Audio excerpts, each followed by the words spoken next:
할렐루야, 참으로 기쁘고 복된 거룩한 주일 아침입니다. 오늘도 우리는 하나님의 말씀을 통해서 살아계신 하나님을 예배 중에 만나게 될 것입니다. 그 살아계신 하나님을 믿음으로 꼭 만나셔서 여러분들의 육신의 연약함에는 치료가 임하고 마음 가운데는 하나님의 평강이 임하며 삶의 어려운 문제와 환경 앞에서도 강하고 담대해지시기를 주님의 이름으로 축원합니다. 이제 다 함께 사도들의 신앙을 고백하시겠습니다. 전능하사 천지를 만드신 하나님 아버지를 내가 믿사오며 그 외아들 우리 주 예수 그리스도를 믿사오니 이는 성령으로 잉태하사 동정녀 마리아에게 나시고 본디오 빌라도에게 고난을 받으사 십자가에 못 박혀 죽으시고 장사한 지 사흘 만에 죽은 자 가운데서 다시 살아나시며 하늘에 오르사 전능하신 하나님 우편에 앉아 계시다가 저리로서 산자와 죽은 자를 심판하러 오시리라. 성령을 믿사오며 거룩한 교회와 성도가 서로 교통하는 것과 죄를 사하여 주시는 것과 몸이 다시 사는 것과 영원히 사는 것을 믿사옵나이다. 아멘.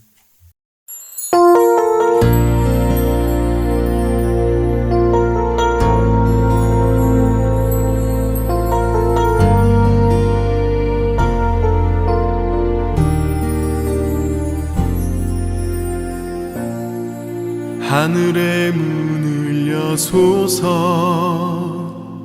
이곳을 주목하소서 주를 향한 노래가 꺼지지 않으니 하늘을 열고 보소서 이곳에 임재하소서 주님을 기다립니다. 기도의 향기가 하늘에 닿으니 주여 임재하여 주소서. 이곳에 오셔서 이곳에 앉으소서. 이곳에서 예배를 받으소서.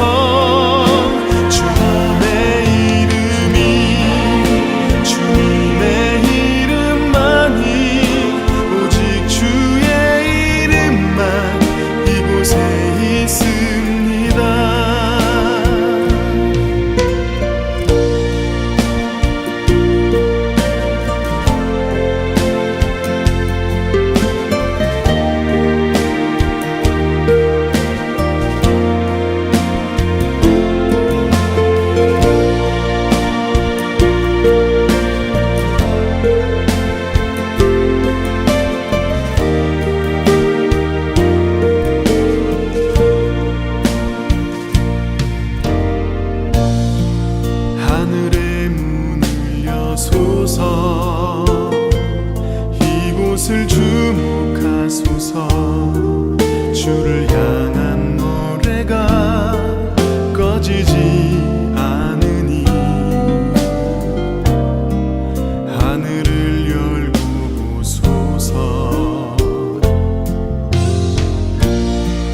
이곳에 임재하소서.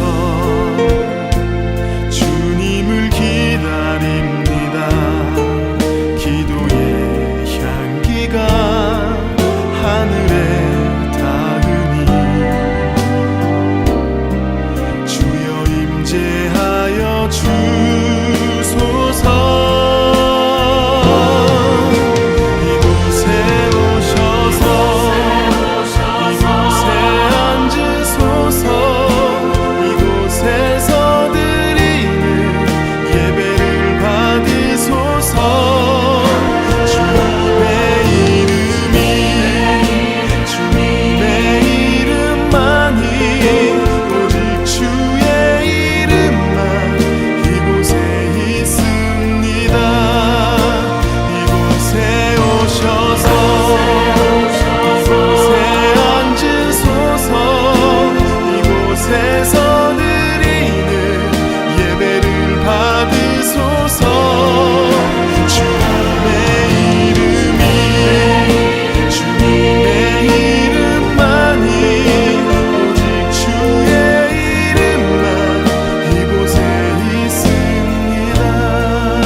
이곳에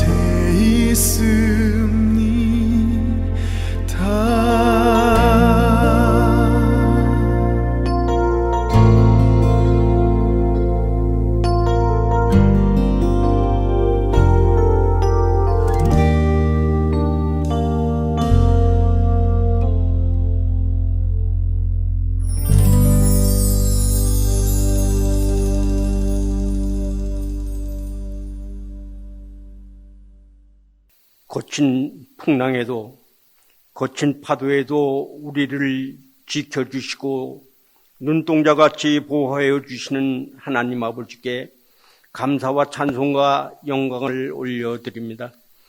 부족한 저희들 일찍부터 주님의 자녀 삼으시고 사랑하시사 십자가 보혈로 구원하여 주심을 감사드립니다. 날마다 주님 닮아가는 생활을 하게 하시고 주님 뜻 이루며 살아가게 하여 주시니 감사합니다. 세상은 온통 코로나19로 인하여 너무나 고통스럽고 힘들어하고 있지만은 저희들을 안전하게 지켜주시고 보호하여 주시고 또 이렇게 주님 앞에 찬양하며 예배 드릴 수 있도록 도와주신 것 감사드립니다. 비록 우리 모두 주의 성전에서 함께 예배는 드리지 못하지만은 각자 처소에서 드려지는 이 귀한 예배 주님 기쁘게 받아 주시옵시고 은혜의 시간이 다 되게 하여 주시옵소서. 지난날에 우리의 삶을 되돌아봅니다.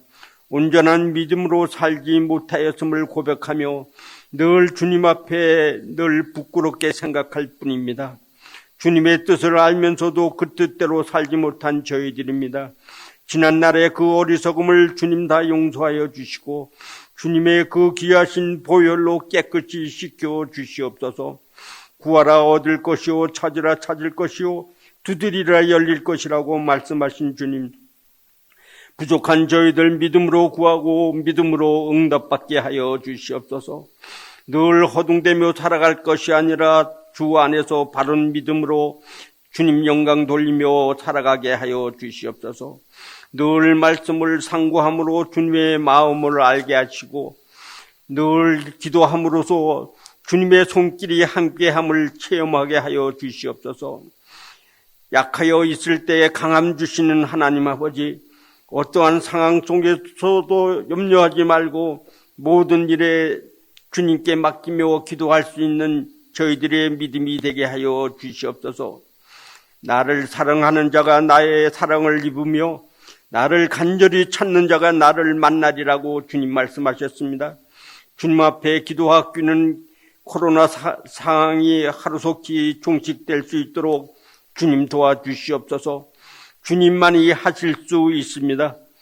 이번 계기를 통하여 온 세계 민족들이 지난 날들을 되돌아보게 하시고 하나님 앞에 무릎 꿇고 회개하게 하시며 이후에 변화된 삶을 살게 하여 주시옵소서. 오늘도 말씀 증거하실 최오신 목사님 단위에 세워서 싸우니 영역을 7배나 더하여 주시옵시고 하늘나라의 메시지를 선포할 때에 놀라운 은혜가 있게 하여 주시옵소서. 말씀을 듣는 저희들 큰 힘을 얻게 하시고 세상을 이기는 삶이 한 주간도 잘 이루어지게 하여 주시옵소서. 말씀을 일용할 양식 삼아 살아가게 하시며 주님의 복음을 말로 몸으로 생활로 실천하며 살아가는 우리 모두 될 수 있도록 주님 도와주시옵소서. 이 드려지는 예배 주님 홀로 영광받아 주시옵소서. 아무 공로 없는 죄인이 예수님 이름으로 간절히 기도드렸습니다. 아멘.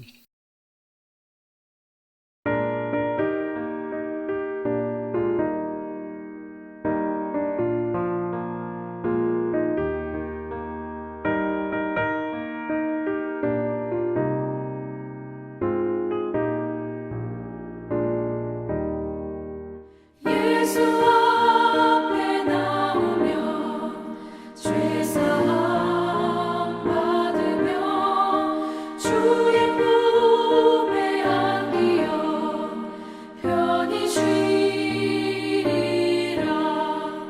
우리 주만 믿으며 모두 구원 얻으며 영생 복락 열려가 확실히 받겠네. 예수 앞에 나와서 은총을 받으며 마음의 기쁨 넘치어 감사하리라. 우리 주만 믿으며 모두 구원 얻으며 영생 복락 열려가 확실히 받겠네.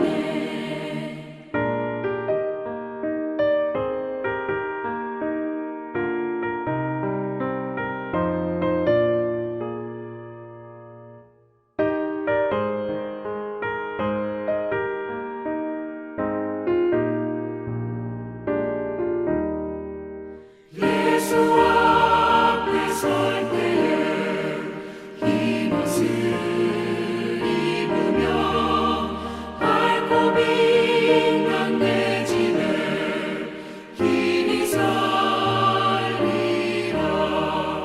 우리 주만 믿으며 모두 구원 얻으며 영생 복락 열려가 확실히 받겠네.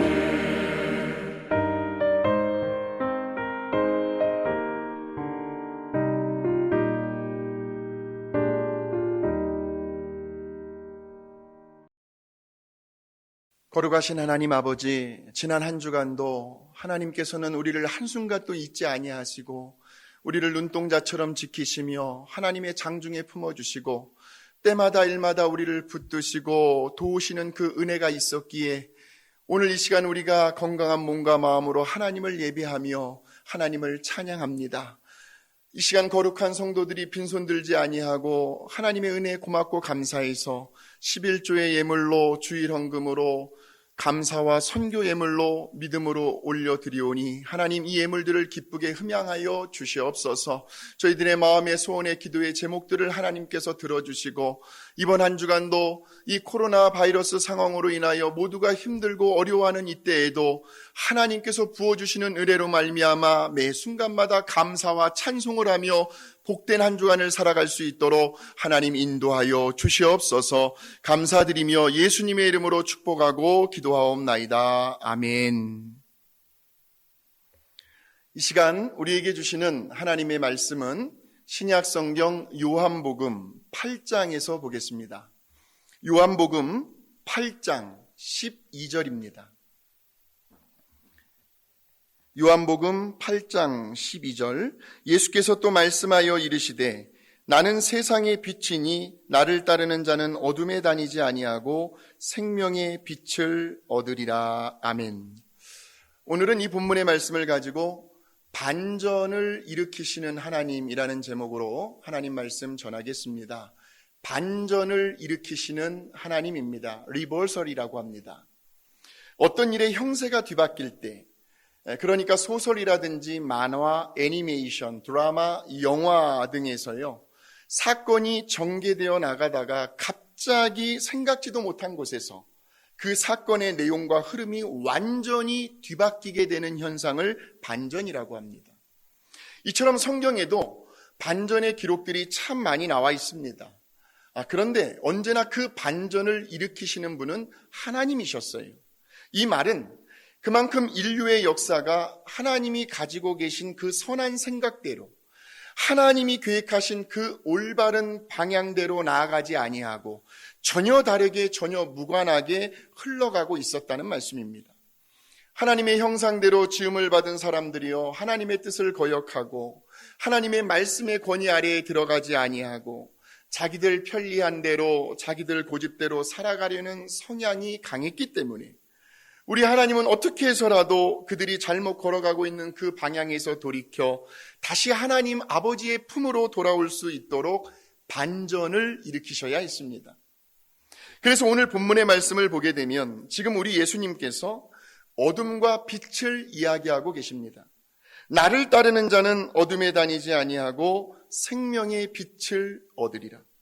그러니까 어둠 가운데 있었던 사람들이 빛의 자리에 있게 되는 그것을 가리켜 반전이라고 할 수 있습니다. 예를 들면 요셉이 애굽의 종으로 팔려갑니다. 그리고 보디발 장군의 아내의 유혹으로 인하여 억울한 누명을 쓰게 되고 결국은 감옥에서 2년이라는 세월을 보내게 되지요. 아무런 잘못도 하지 않았는데 그 젊은 청춘을 감옥에서 썩어야 한다니요. 생각을 해보세요. 이 얼마나 기가 막힐 노릇입니까? 그런데 이러한 요셉에게 어느 날 반전의 사건이 일어납니다.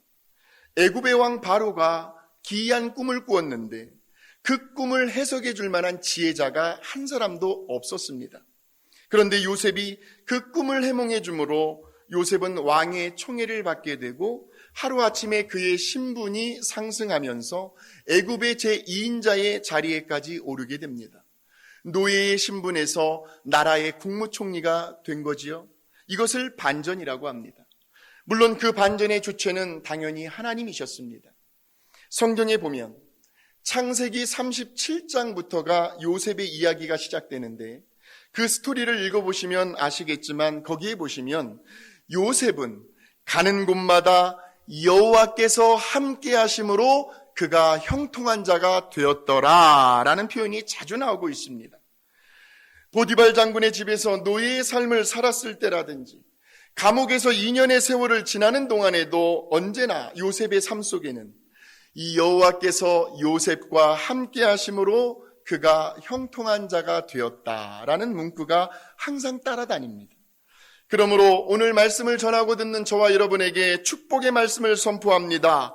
요셉처럼 여러분 무슨 일을 하든지 어느 환경에 처해 있든지 여호와께서 함께 하심으로 우리 모두가 형통한 자들이 되시기를 주님의 이름으로 축원합니다. 믿음으로 사는 자는 하늘 위로 받겠네. 무슨 일을 만나든지 만사 형통하리라. 무슨 일을 만나든지 만사 형통하리라. 할렐루야! 무슨 일을 만나든지 만사가 형통했던 사람이 바로 요셉이었습니다. 하나님께서 요셉의 삶 가운데 함께 계셔서 그의 인생을 반전시켜 주셨다는 겁니다. 그런데 사실 어떻게 보면요, 오늘 우리들의 인생도 영적인 측면에서 볼 때 우리들도 다 인생의 반전을 경험한 사람들이라는 겁니다. 저도 여러분도. 자, 고린도후서 5장 17절의 말씀을 봅니다. 고린도후서 5장 17절입니다. 그런즉 누구든지 그리스도 안에 있으면 새로운 피조물이라. 이전 것은 지나갔으니 보라 새 것이 되었도다. 이전 것은 지나갔으니 보라 새 것이 되었도다. 반전이지요. 누구든지 그리스도 안에 있으면, 그러니까 저와 여러분은 그리스도 안에 있는 사람들이기 때문에 옛날 이전의 과거의 세상을 즐기며 내 자아 중심으로 살아왔던 그 삶의 자리에서 이제는 하나님 중심, 교회 중심, 믿음 중심, 말씀 중심, 은혜 중심으로 살아가기로 그렇게 인생의 방향을 전환한 사람들이 저와 여러분이라는 것입니다. 그러니까 지나간 우리들의 삶 속에서도 예수님을 내 구주로 시인하고 마음으로 믿어 영접했던 인생의 반전이 있었다는 겁니다. 바로 오늘 우리가 읽은 본문의 말씀 한 절이지만 그 말씀 앞에는 이러한 인생의 반전을 경험한 한 여인이 소개되고 있습니다. 여러분이 잘 알고 계시는 간음을 하다가 현장에서 붙잡혀온 한 여인의 이야기입니다. 요한복음 8장 3절에서 4절을 보실까요? 요한복음 8장 3절에서 4절입니다. 서기관들과 바리새인들이 음행 중에 잡힌 여자를 끌고 와서 가운데 세우고 예수께 말하되 선생이여 이 여자가 간음하다가 현장에서 잡혔나이다.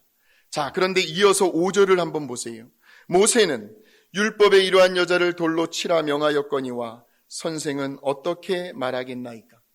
그러니까 모세의 율법과 예수님의 생각을 비교하고 있습니다. 그러니까 그 당시 모세의 율법에 의하면 현장에서 간음을 하다 붙잡힌 여자는 사실 그 자리에서 돌에 맞아 치명적인 상처를 입거나 아니면 죽는다고 해도 별 아무런 상관이 없었다는 말씀입니다. 그만큼 간음죄는 중범죄라는 거예요. 그런데 이 서기관들과 바리새인들이 그 여인이 간음을 했던 그 현장에서 그 문제를 바로 해결한 것이 아니라 그 여자를 누구에게로요? 예수님께로 끌고 왔더라는 거예요. 물론 거기에는 다 그들만의 속셈이 있었습니다.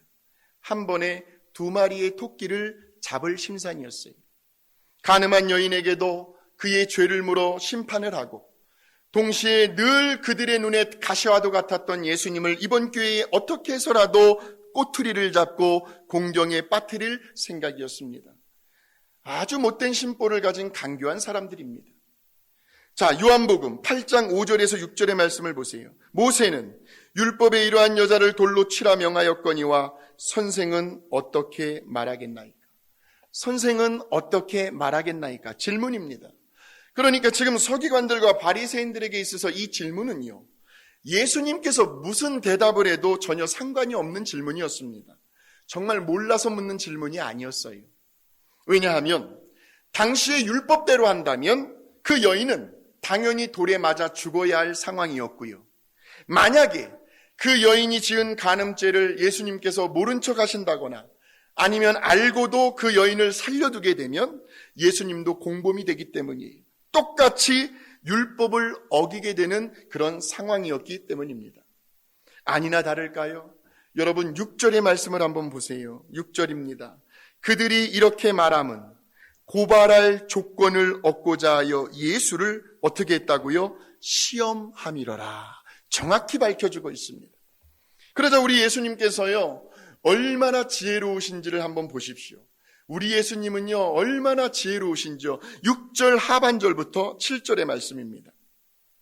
예수께서 몸을 굽히사 손가락으로 땅에 쓰시니 그들이 묻기를 맞이 아니하는지라. 이에 일어나 이르시되 너희 중에 죄 없는 자가 먼저 돌로 치라. 너희 중에 죄 없는 자가 먼저 돌로 치라. 그들의 양심에 전곡을 찌르는 말씀이셨습니다. 여러분, 세상에 털어서 먼지 안 나는 사람 어디 있습니까? 의인은 하나도 없나니 그렇게 말씀을 하셨는데요. 그러니까 하나님 앞에서 우리 모두는 다 죄인입니다. 단 사람들 앞에서는 단지 죄가 드러났느냐, 드러나지 않았느냐, 들켰느냐, 들키지 않았느냐 하는 정도의 차이밖에 없습니다. 다 거기에서 거기에요. 드러난 죄, 드러나지 않은 죄가 있을 뿐이죠. 그러니 누가 누구를 비난하고 비판하고 정죄할 수가 있겠습니까?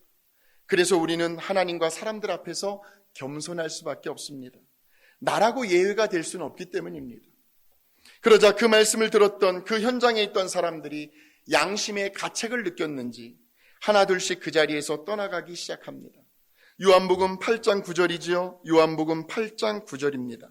그들이 이 말씀을 듣고 양심의 가책을 느껴 어른으로 시작하여 젊은이까지 하나씩 나가고 오직 예수와 그 가운데 섰는 여자만 남았다. 다 그 자리를 떠나갔어요. 그리고 이제 그 자리에는 예수님과 그 여인 단둘이만 남게 된 겁니다. 그러자 예수님께서 그 여인에게 질문을 던집니다. 10절이지요. 예수께서 일어나사 여자 외에 아무도 없는 것을 보시고 이르시되 여자여 너를 고발하던 그들이 어디 있느냐? 너를 정죄한 자가 없느냐? 여인이 대답을 합니다. 주여 없나이다. 그러자 예수님께서요 11절을 보십시오. 예수께서 이르시되 나도 너를 정죄하지 아니하노니 나도 너를 정죄하지 아니하노니 가서 다시는 죄를 범하지 말라 하고 이야기는 끝이 납니다. 예수님께서 이렇게 하셨다면 우리는 더 이상 말할 것도 없지요. 그러니까요, 잘못된 방향으로 가고 있는 사람을 변화시킬 수 있는 힘은 낱낱이 그의 잘못을 파헤치고 지적하고 따진다고 해서 그 사람이 절대 바뀌어지지 않습니다. 보세요. 나도 너를 정죄하지 아니하노니. 그러니까 때로는요, 알면서도 모르는 척 해주고 그냥 기다려주는 배려. 왜요? 사람은 다 양심이 있거든요. 그래서 본인도 알고 있어요. 뭘 잘못했는지. 그런데 거기에다가 자꾸 사람을 몰아붙이면 사람은 원래 본성상 방어태세를 취하려고 합니다. 그래서 오히려 분위기만 이상해지고 괜히 감정만 상하고 관계가 불편해지는 거예요. 그래서 예수님처럼 나도 너를 정죄하지 아니하노니 긍휼히 여기는 마음, 불쌍히 여기는 마음, 사랑과 용서하고자 하는 마음을 가질 때 그리고 앞으로 잘 될 것을 기대하고 그런 방향으로 더 칭찬해주고 격려해줄 때 거기서 사람은 감동을 받게 됩니다. 바로 그 감동이 사람을 변화시키는 원동력이 되는 거예요. 남편과 아내, 자식들을 변화시키고 싶으십니까? 감동을 주십시오. 예수님은 이 여인에게 감동을 주었습니다. 나도 너를 정죄하지 아니하노니 가서 다시는 죄를 범하지 말라. 그렇게 예수님 때문에 결국 그녀는 목숨을 부지할 수 있었고 다시 새로운 인생을 살아가게 됩니다. 아마도 평생토록 예수님을 향한 그 고마운 마음을 가슴에 담고 살아갔을 겁니다. 죽어 마땅한 인생의 자리에서 반전을 경험했으니까요. 보세요. 예수님의 말씀 한마디에 너희 중에 죄 없는 자가 먼저 돌로 치라. 이 말씀 앞에서 서기관들, 바리새인들 할 것 없이 그 현장에 있던 모든 사람들이 다 그 자리를 떠나갔습니다. 무슨 의미일까요? 그들이 모두 죄 가운데 어둠 속에 거하고 있었다는 말씀입니다. 그러니 빛이 비추어지니까요. 예수님은 생명의 빛이잖아요. 나는 세상의 빛이라. 그렇게 예수님의 말씀이 떨어지니까 자연히 어둠은 물러가게 되더라는 거죠. 우리 예수님은 이 땅에 생명의 빛으로 오셨습니다. 사랑의 빛으로, 용서의 빛으로, 치유와 회복과 소망의 빛으로 오셨습니다. 오늘 본문의 말씀을 다시 한번 읽어보실까요? 예수께서 또 말씀하여 이르시되 나는 세상의 빛이니 나를 따르는 자는 어둠에 다니지 아니하고 생명의 빛을 얻으리라. 사실 어떻게 보면 간음을 하다가 현장에서 붙잡힌 그 여인은 돌에 맞아 죽었어도 전혀 할 말이 없는 여인이었습니다. 그런데 그 여인이 빛으로 오신 예수님을 만났습니다. 어둠의 인생 속에서 방황을 하고 헤매던 그녀가 이제는 예수님을 만나 생명의 빛을 얻은 겁니다. 이것이 반전입니다. 그렇다면 사랑하는 성도 여러분, 혹시라도 지금 말씀을 듣고 계신 그 자리에 그 어떠한 이유로 인하여 마치 끝이 보일 것 같지 않은 인생의 깊은 어둠의 터널을 지나가고 계시는 분이 있습니까? 지금 내 마음이 무엇 때문에 낙심해 있는지, 무엇 때문에 속상해하고 있는지, 무엇 때문에 내 마음의 안정과 평안이 사라졌는지, 도대체 무엇 때문에 내 신앙생활에 생기가 없고 활력이 없는지, 왜 이렇게 내 마음이 인생의 어두운 먹구름으로 가득 차 있는지, 도저히 문제와 고민이 해결될 기미가 보이지 않으신다면, 사랑하는 성도 여러분, 그 인생의 어둠 가운데 있는 이유가 무엇이 되었든지 간에 하나님은 지금도 얼마든지 저와 여러분을 그 인생의 어둠의 자리에서 빛의 자리로 반전시킬 수 있는 전능하신 하나님이심을 믿으시길 바랍니다. 지금 우리들이 지나가고 있는 이 시기가 마치 온통 코로나 바이러스로 인해 어둠 속에 있는 것 같아 보이지만, 그러나 바이러스도 하나님께서 만드신 조물주입니다. 피조물입니다. 이 온 우주 만물을 창조하시고 다스리시고 운행하시는 그 창조주 하나님은 한번 마음만 먹으시면 한순간에 이 어둠의 상황들을 반전시키실 수가 있습니다. 그러한 하나님을 우리는 예배하고 섬기고 있는 거예요. 지금도 여전히 이 반전의 역사는 현재 진행형입니다. 그러니 낙심하지 마세요. 절망하지도 마세요. 마음이 괴롭고 일이 잘 풀리지 않는다고 해서 속상해하지도 마세요. 나를 따르는 자는 어둠에 다니지 아니하고 생명의 빛을 얻으리라. 이러한 생명의 빛을 얻게 된 한 사람을 소개할까 합니다. 텍사스 레인저 야구팀에 조시 해밀턴이라는 사람이 선수가 있었습니다. 그는 고등학교 재학 중에 이미 야구 선수로서의 탁월한 자질과 재능을 인정받았습니다. 그래서 템파베이의 마이너리그 팀에 약 400만 불이라는 거액을 받는 조건으로 계약을 하고 스카웃되어 가요. 그런데 그로부터 2년이 채 지나지 않아 그의 선수 생활은 마치 바다의 심해 속으로 빨려 들어가는 것 같은 깊은 어둠 속으로 들어가기 시작했습니다. 어느 날 뜻하지 않게 교통사고가 난 것이 그 화근이 되었습니다. 몸을 제대로 가눌 수가 없었습니다. 마음도 괴로웠습니다. 맨정신으로는 너무나 견디기 힘이 드니까 점점 술에 의지하게 되고 심지어는 마약에까지 손을 댔습니다. 그리고는 2004년부터 2006년까지는 아예 야구에는 손을 대지도 않았습니다. 그러다가 결혼을 하게 되었고 슬하에 두 딸을 두게 됩니다. 그런데 마음이 편치 않으니까요, 가정이 행복할 리가 없었습니다.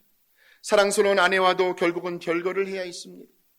하루하루가 지옥이 따로 없었습니다. 사는 게 아니었습니다. 외로움의 터널 속으로 계속해서 빨려 들어가는 것만 같았습니다. 더 이상은 아무런 기대도 할 수가 없고 희망이 보이지 않았습니다. 그러던 어느 날 해밀턴은 그의 할머니를 찾아갑니다. 할머니는 그를 따뜻하게 반겨주면서 어서 와라 해밀턴 하고 그를 꼭 안아줍니다. 그리고는 눈물을 흘리시면서 해밀턴의 귀에 나지막한 목소리로 이 한마디를 해줍니다. Jesus will be your way. 예수님이 너의 길이 되어 줄 거란다. 그리고는 방으로 들어가서 성경을 펴는데 요한복음을 쭉 읽어 내려갔어요. 그러다가 해밀턴의 시선을 사로잡은 구절이 있었는데 그것이 바로 오늘 본문의 말씀이었습니다. 나는 세상의 빛이니 나를 따르는 자는 어둠에 다니지 아니하고 생명의 빛을 얻으리라. 이 말씀이 해밀턴의 가슴 속에 깊이 박혔습니다. 순간 해밀턴의 마음속에 강한 감동이 일어나기 시작했습니다. 눈앞을 가릴 정도로 눈물이 비오듯이 흘러내렸어요. 그날 밤 얼마나 하나님 앞에서 밤새 몸부림치며 씨름을 했는지, 다음날 눈이 퉁퉁 부은 채로 새 아침을 맞이했습니다. 그리고 그날부터 해밀턴에게는 기적 같은 일이 일어났습니다. 알코올과 마약 중독에서 벗어난 거예요. 해밀턴의 의지와 노력이 아니었습니다. 결코 인간에게서 흘러나올 수 없는 어떠한 신비한 힘이 해밀턴을 사로잡고 있었습니다. 뭐라고 딱히 설명할 수 없는, 사람이 완전히 딴 사람이 되어버린 겁니다. 그렇게 그는 하나님의 은혜와 도우심으로 이제 다시 메이저리그의 선수 생활을 시작하게 됩니다. 텍사스 레인저의 외야수로서 2010년에는 그의 팀을 월드시리즈에 올려놓는 공을 세우게 됩니다. 그 해에 그가 세운 기록은 홈런이 32개, 타율은 3할 오픈 9리, 타점은 100점이나 되었습니다. 그리고 2010년 11월 23일에는 총 28표 가운데 22표를 얻어내어 메이저리그 최우수 선수상을 받게 됩니다. 그렇게 유명세를 타게 되었어요. 그러자 한 번은 레리 킹 라이브 쇼에서 인터뷰를 하게 되는데 진행 담당자인 레리가 해밀턴에게 이런 질문을 던집니다. 해밀턴, 당신이 오늘 이 자리에 올라오기까지 하나님을 믿는 사람으로서 어떤 간증을 해 주실 수가 있겠습니까?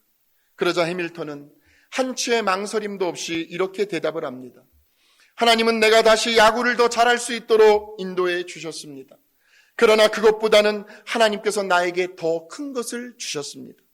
그것은 바로 내가 지난날 겪었던 그 아픔과 고통을 지금도 똑같이 경험하고 있는, 술과 마약에 중독되어 있는 그러한 사람들을 돕게 해 주셨다는 겁니다. 내가 경험을 해보니까 지금 그들이 당하고 있는 그 심적인 고통을 그나마 알게 되었습니다. 지금의 내 모습과 나의 간증이 그들에게는 큰 위로가 되고, 그들이 다시 새로운 희망을 가질 수 있도록 용기를 심어주는 동기부여가 되었으면 좋겠습니다. 이것이 하나님께서 저에게 허락해 주신 더 큰 축복이라고 생각을 합니다. 반전은 언제나 우리들에게 감동을 불러일으킵니다. 우와 하고 환호성을 치게 만듭니다. 운동 경기에서 형편없이 치고 있던 약한 팀이 누가 봐도 질 수밖에 없는 경기인데, 그런데 갑자기 판세가 뒤집히는 거예요. 그래서 그 흐름을 타고 결국에는 역전승을 이루어냈을 때 선수들뿐만이 아니라 감독과 그 팀을 응원했던 관객들은 그렇게 통쾌할 수가 없습니다. 심지어는 서로가 부둥켜 안고 기쁨의 눈물, 감격의 눈물까지 흘리기도 합니다. 영화나 드라마에서도 선이 악을 이기는 반전을 일으킬 때에 우리는 그렇게 마음이 후련하고 시원할 수가 없습니다. 우리들의 신앙생활도 마찬가지입니다.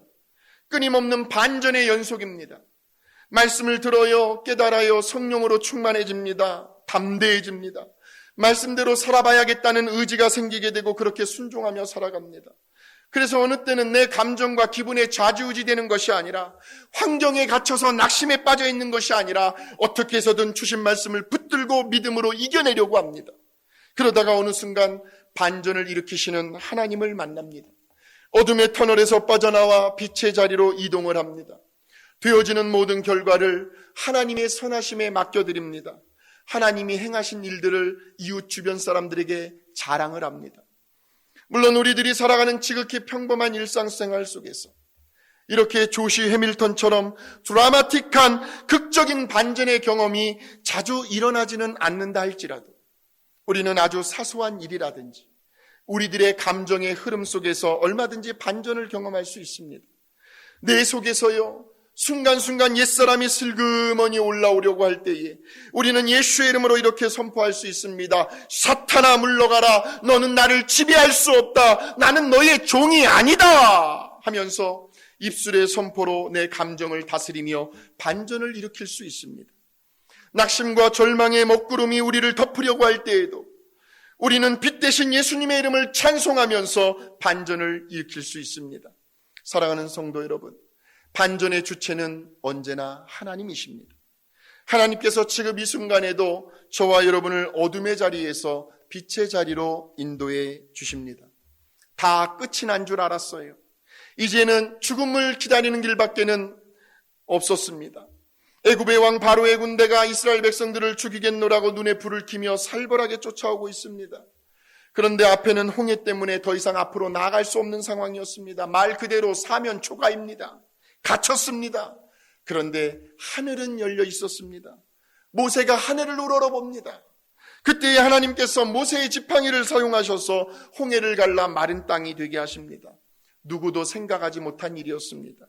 그렇게 이스라엘 백성들이 홍해를 다 건너갔을 즈음에 하나님은 뒤쫓아오던 애굽의 모든 군대를 홍해에 수장시켜 버리십니다. 이것이 반전입니다. 그렇다면 오늘 우리들의 삶의 현장에서 반드시 반전이 일어나야 할 부분은 무엇입니까?